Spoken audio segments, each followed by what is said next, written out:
Scott from Go Ride. I'm out at a giant demo day for some 2019 product. The first bike I got here is the new Trance 29 in this, what I really like, cool green color. It's got some Fox suspension, it's got an Eagle drivetrain, it's got a giant branded dropper post. I think yeah, it is. It's even got some carbon wheels that are wide. It's got some pretty darn seemingly big tires on it, even though they're only 2.3s. The rims are so big. When I was looking down on them, I thought for sure they were more like a 2.5. I just did about 1,000 feet of climbing on it. Not too big of a ride. I'm having kind of an easy day because I'm going to ride a few different bikes, I hope. And it was super enjoyable. It felt like a trail bike as far as going over the rough terrain, but at the same time I felt no hesitation in the climbing. It is only 115 millimeters of rear travel, but it's got a DPX2 rear shock on it that really kind of makes the most of the amount of travel it has.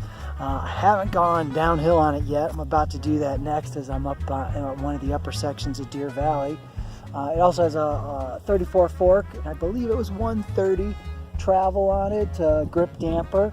I know the grip's not as high end as a Fit 4 or something along that lines, but it's actually a pretty darn plush damper that's really effective with a simple dial that most anyone can get to work for them. Overall, I really like the bike. About the only thing I did is I lowered the stem a little bit from where they had it set, and I kind of had to tip the saddle a little more nose down than I normally run, just because it doesn't quite fit me on the saddle that I'm used to. But overall, the bike's been stellar. It feels light, climbs fast, and I'm looking forward to giving you a second quick report after I get a chance to go down some rough DH on it. I just finished a descent. I'm hoping maybe to get a little more ride time on this bike if I can talk Giant into letting me keep it for a bit more. If you're familiar to the area, I just rode Super G, which is pretty flowy, and then jumped up the trail just a little bit and got onto lower Twist and Shout. And actually, Twist and Shout is pretty darn high speed in sections, big sweeping berms full of holes and rocks, a few jumps on it, and then a lot of like techie, twisty, rooty sections of trail that, I'll be honest, even on my larger travel bike, usually feels pretty rough. I think I maybe got lucky and just nailed the air pressure on this thing first try, because it gobbled that up. It felt really darn good.